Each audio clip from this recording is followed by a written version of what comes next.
Good morning and Jai Hind, my dear students.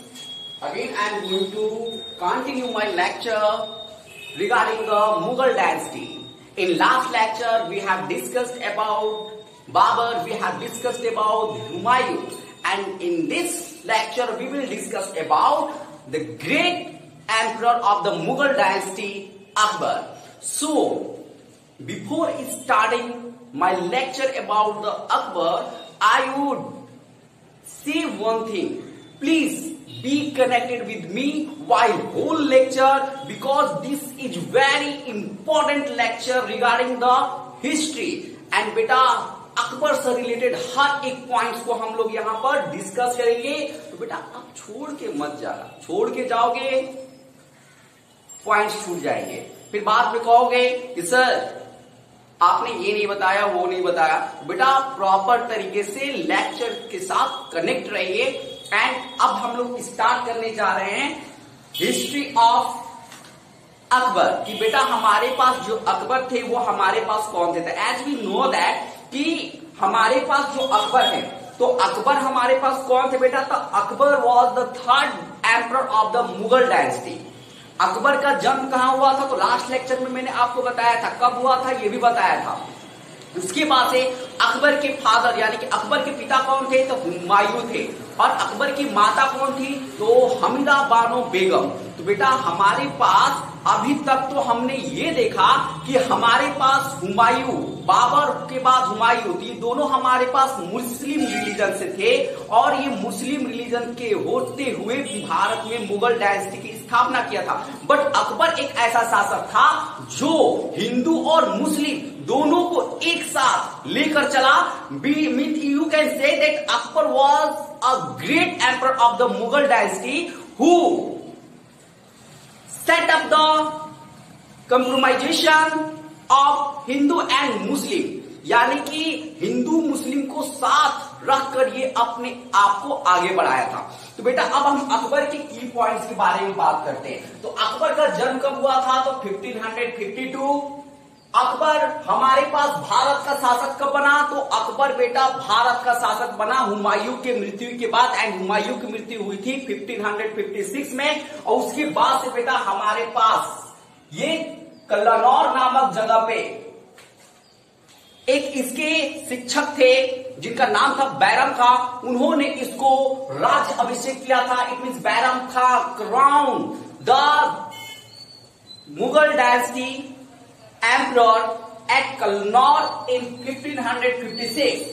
और बेटा हमारे पास अकबर की लाइफ की द एंड कैसे हुआ था. हर एक पिक्चर देखते हो तो पिक्चर में क्या होता है, स्टार्ट होता है फिर द एंड होता है. तो हमारे पास बेटा मैं भी यहाँ पे हूं ना, तो मैं अभी चल रहा हूँ, रनिंग पीरियड है. एक समय ऐसा आएगा कि मेरी भी लाइफ द एंड हो जाएगी. ठीक है, सिर्फ यूट्यूब पे ही दिखाई दूंगा, वास्तव में नहीं दिखाई दूंगा. तो बेटा अकबर का जो टाइम पीरियड था द एंड का, वो था आपका 1605.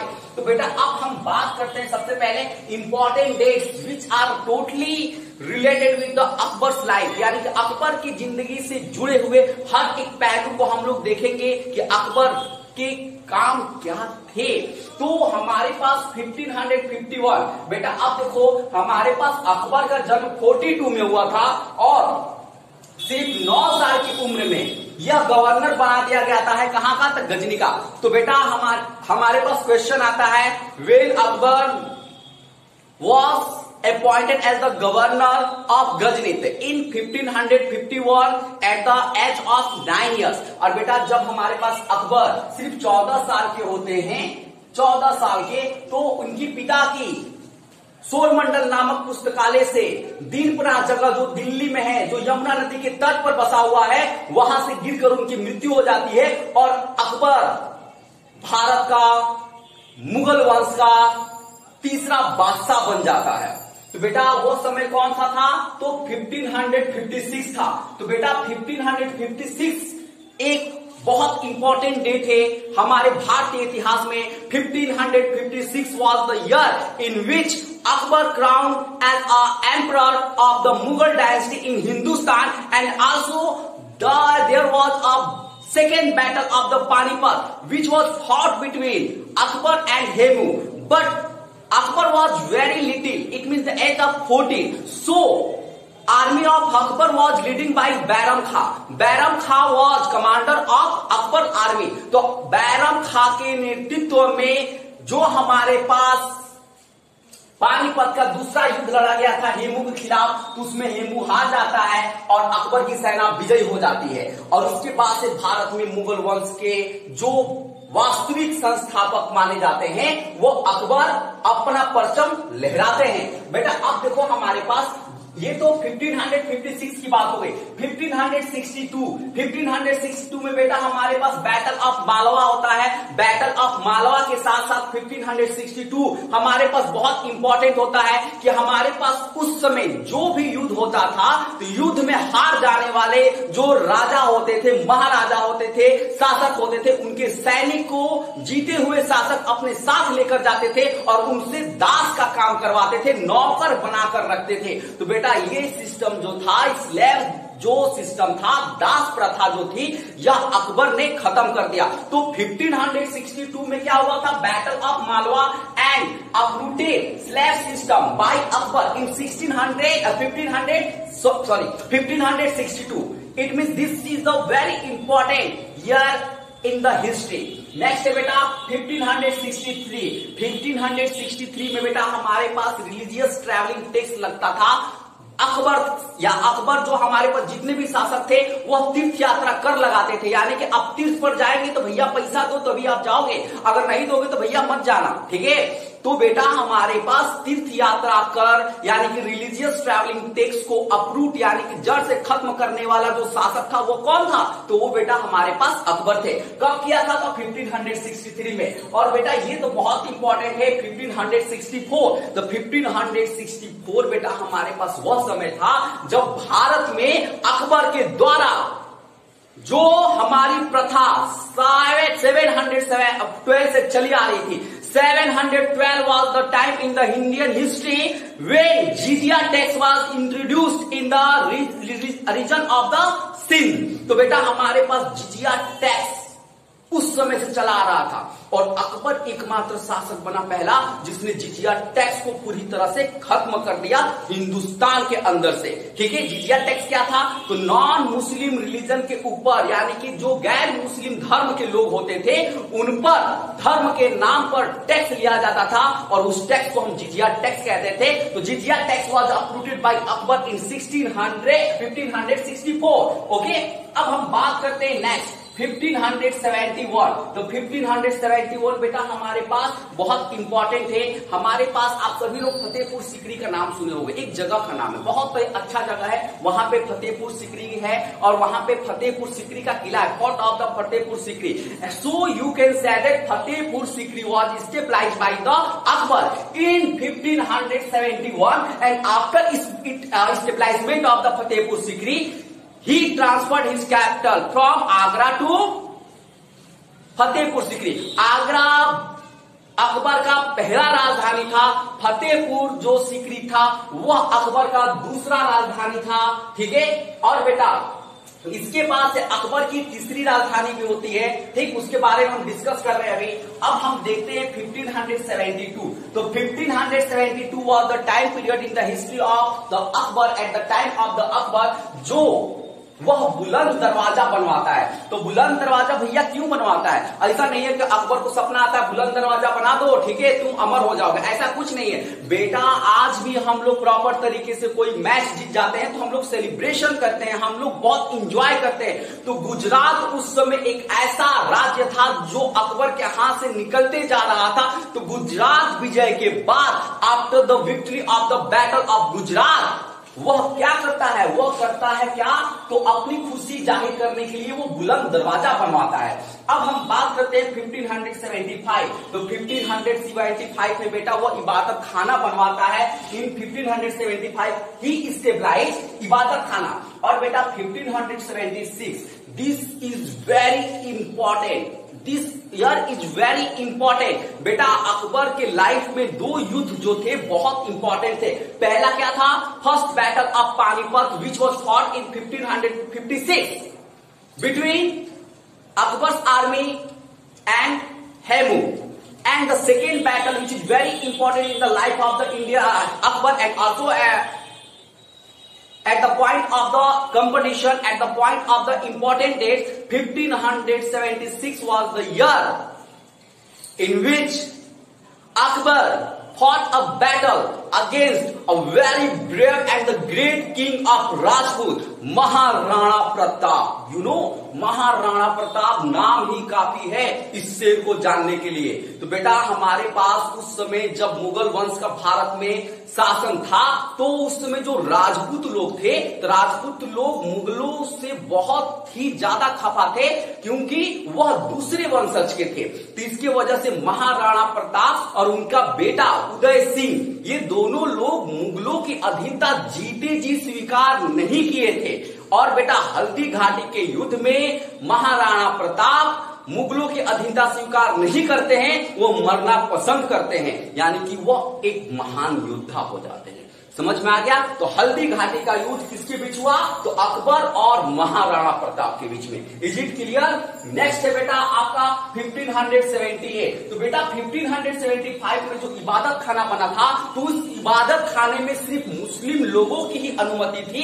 Only Muslims were allowed to go inside the Ibadat Khana. But after 3 years Ibadat Khana was open for all person who belongs from any religion. यानी कि इबादत खाना जो था 1578 में सबके लिए खोल दिया गया, चाहे वो हिंदू हो चाहे वो मुस्लिम हो. उसके बाद से बेटा हमारे पास 1579, this was the time period when Akbar declared the Mahzar. यानी कि मजहर की प्रथा जो शुरुआत होती है वो 1579 में होती है.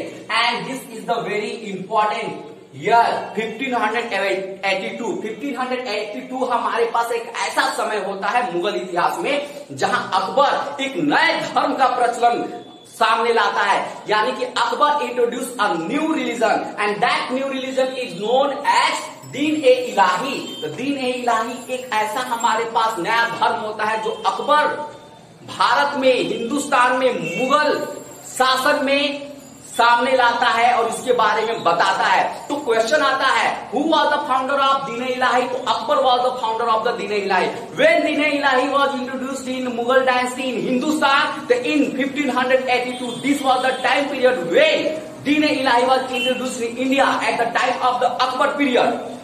देखिए बेटा आपका 1583, this was a very important. हमारे पास इलाही एरा यानी कि दीन इलाही 1582 में इंट्रोड्यूस किया गया. और बेटा हमारे पास जो उसका कैलेंडर है, तो कैलेंडर के हिसाब से उसने एक नया संवत चलाया जिसको इलाही संवत कहा गया. यानी कि Ilahi era was introduce, Ilahi era was implemented in 1583. हमारे पास इलाही एरा को हम तौहीद ए इलाही कहते हैं. तौहीद ए इलाही और Ilahi era both are the same. Okay.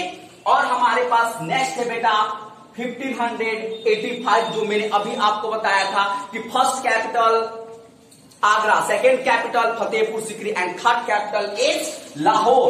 जो बेटा मुगल काल के जो तीसरे मुगल शासक थे अकबर, उनकी 3 राजधानियां थी. पहला आगरा, दूसरा आपका फतेहपुर सीकरी और तीसरा आपका लाहौर. और लाहौर को कब वो शिफ्ट करते हैं? तो 1585. और उसके बाद से बेटा हमारे पास 1605 यानी कि 1605 में अकबर की लाइफ की द एंड हो जाती है. और जब द एंड हो जाती है तो उनका जो मकबरा है वो बनाया जाता है उनकी याद में. और वो कहां बनाया जाता है? तो सिकंदरा में बनाया जाता है. सिकंदरा कहां है बेटा? तो महाराष्ट्र में है. ये पॉइंट आप लोग याद करना. अब हम तो ये तो इंपॉर्टेंट डेट्स देख लिए, अब इनके बारे में हम और कुछ देखते हैं. तो बेटा अकबर जो थे वो जब 14 साल के थे तो शासक बन गए. और बेटा जब वो 14 साल के शासक थे तो आप लोगों ने लास्ट लेक्चर में पढ़ा था कि हमारे पास हुमायूं के 4 पुत्र थे. तो उसमें से एक पुत्र था उनका हिंदाल.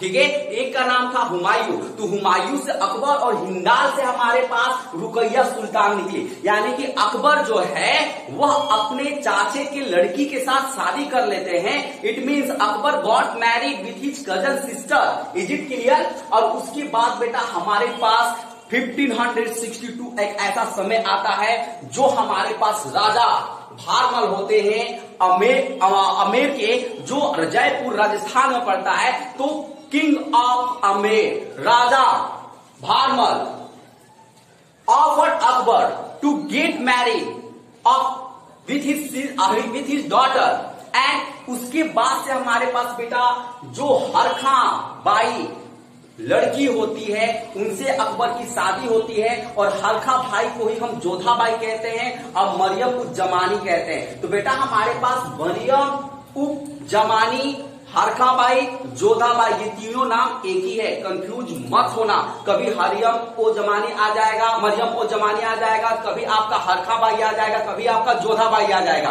तो बेटा अब देखो अकबर के समय, मुगलों के समय यह पहली ऐसी शादी थी जो अकबर करता है जिसमें वो किसी हिंदू धर्म की लड़की को अपने साथ रखता है और विवाह करता है, ठीक है। और हमारे साथ इनके बाद जो वंशज हो रहे हैं तो वो हिंदू और मुस्लिम के ब्लड से निकलते हैं, ठीक है। तो बेटा अब हमारे पास जो है यह अकबर हरखा बाई से शादी कर लेते हैं, ठीक। अब हम बात करते हैं कि अकबर के कुछ इंपॉर्टेंट आर्किटेक्चर। तो बेटा Allahabad fort, Fatehpur Sikri fort and Agra fort. तो आगरा किला हो गया, इलाहाबाद किला हो गया और आपका फतेहपुर सीकरी हो गया। बेटा आप लोग आगरा किला गए हो, आप लोग फतेहपुर सीकरी गए हो, आप लोग इलाहाबाद किला गए हो। इलाहाबाद किला जो गंगा जहां पे त्रिवेणी संगम है ना गंगा, ठीक है, आप लोग जाते हो जहां पे संगम लगता है, उस संगम के किनारे ही हमारे पास इलाहाबाद किला है, बहुत ही जबरदस्त है, ठीक है। आप लोग जाओ और देखो उसे, ठीक है, कि किस तरह से आर्किटेक्चर आज से 500 साल पहले हुआ करता था। तो बेटा हमारे पास इलाहाबाद किला हो गया, फतेहपुर सीकरी हो गया और आपका आगरा किला हो गया। all these four were built by the great emperor Akbar of Mughal dynasty.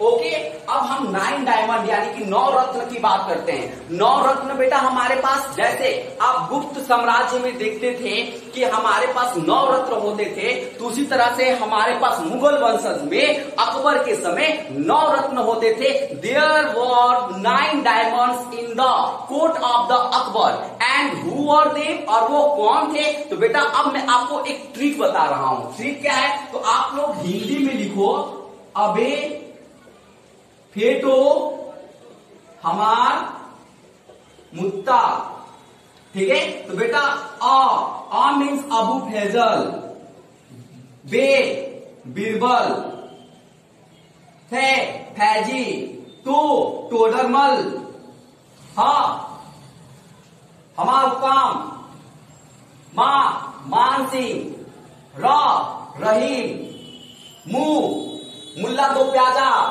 ता तानसेन। तो बेटा ये हमारे पास जो थे अकबर के 9 रत्न थे। और इसको याद करने के लिए क्या कर सकते हो आप, तो एक अबे फेटो हमार मुता, अबे मतलब अबू फजल, बी ब मतलब क्या होता है, बीरबल। बीरबल का जो बेटा हमारे पास नाम होता है वो महेश दास होता है, तो महेश दास हम बीरबल को ही कहते हैं। और उसके बाद से फे मतलब फैजी, उसके बाद से हमारे पास हकीम हुकाम, हकीम हुकाम, हा मतलब हकीम हुकाम, मां मतलब मान सिंह, र मतलब रहीम खान खाना, मु मतलब मुल्ला दो प्याजा, मुल्ला दो प्याजा, ठीक है, और ता मतलब तानसेन। तो बेटा तानसेन जो थे वो हिंदू थे और उनका नाम था आपका राम तनु पांडे।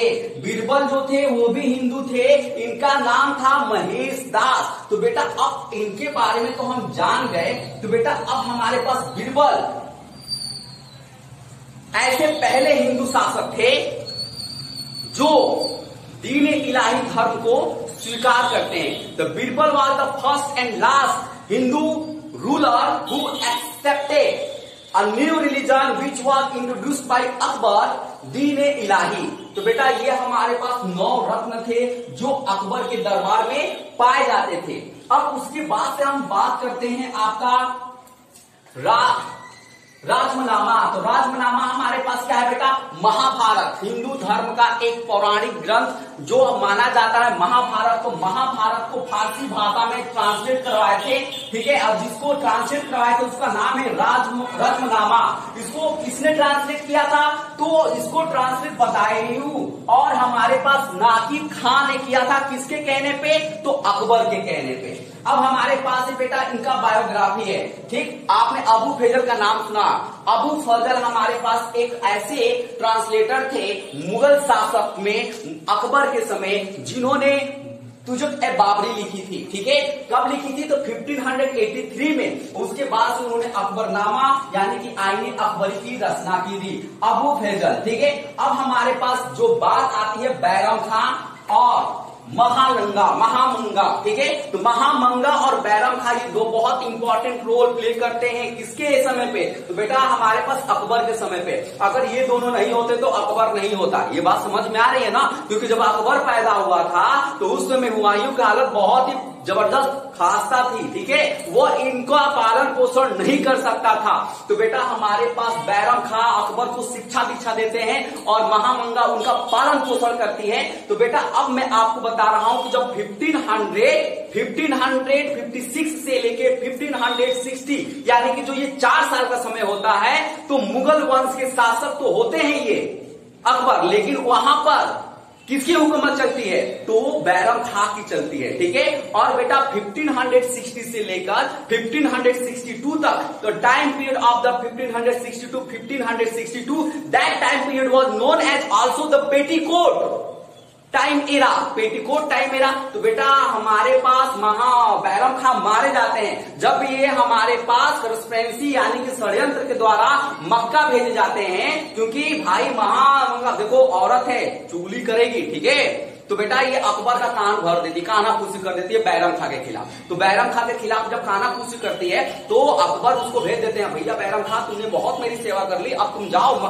मक्का में जाके अब थोड़ा सा पूजा पाठ करो। तो बेटा ये बैरम खां जाते हैं और जाते हैं तो रास्ते में कुछ अफगान उनके कुछ हमारे पास मिल जाते हैं, दुश्मनी निभाते हैं और उनको मार देते हैं। जो इनकी इनका बेटा होता है, जो इनकी पत्नी होती है, तो अकबर कहते हैं चलो वो मर गया ना, इनके बेटे और इनकी पत्नी ने क्या किया, तो उन्होंने उसको अपने दरबार में रख लिया, लेकिन बैरम खां मारा गया किस, और उसके बाद से अब अकबर फिर भी छोटा है, 18 साल का ही है उस समय। तो अब महामंगा जो थी वह मुगल बादशाह अकबर के दरबार में पहली और अंतिम ऐसी महिला थी जो प्रधानमंत्री के रूप में काम करती है। प्रधानमंत्री मतलब ये मत समझना कि ये मोदी जी, ठीक है, उसमें मोदी जी नहीं थे, ठीक। तो बेटा महामंगा एक प्रधानमंत्री के रूप में काम करती है मुगल बादशाह अकबर के समय में, और वह समय होता है आपका 1560 से लेके 1562। और ये बेटा महिला होती है, इसलिए इस समय को पेटीकोट एरा के नाम से जाना जाता है। Is it clear? अब हम बात करते हैं साउथ मिशन की। तो साउथ मिशन बेटा हमारे पास उस समय विजयनगर था, आपने सुना होगा साउथ मिशन। तो उस समय हमारे पास बहुत सारे दौलताबाद हो गया, ठीक। तो साउथ मिशन पे जो छोटे छोटे अलग अलग राज्य थे, तो उनको जीतकर जो अकबर है अपने में मिला लेता है, तो ये साउथ मिशन होता है अकबर का। तो बेटा all these are the very important key factors regarding the Akbar. और बेटा you have to learn, you have to write each and every point. तो बेटा ये अकबर है, अकबर के बारे में बस आपको इतना ही जानना है। और बेटा हमारे पास ये अकबर की पूरी हिस्ट्री है। और अब हम लोग नेक्स्ट क्लास में इनके नेक्स्ट रूलर के बारे में पढ़ेंगे। तब तक आप मेरे पिछले वीडियो का भी लिंक में इस वीडियो के साथ डिस्क्रिप्शन बॉक्स में पेस्ट कर दूंगा, शेयर कर दूंगा। आप वहां से लिंक को क्लिक कीजिएगा। दिल्ली सल्तनत से लेकर आप हुमायूं तक के इतिहास को पढ़िएगा। और आज का वीडियो जो अकबर का है वो आप लोग मिस मत कीजिएगा। और अगला वीडियो इससे भी झकास बना के लेके आऊंगा। तब तक गुड डे, जय हिंद, all of you take care and bye.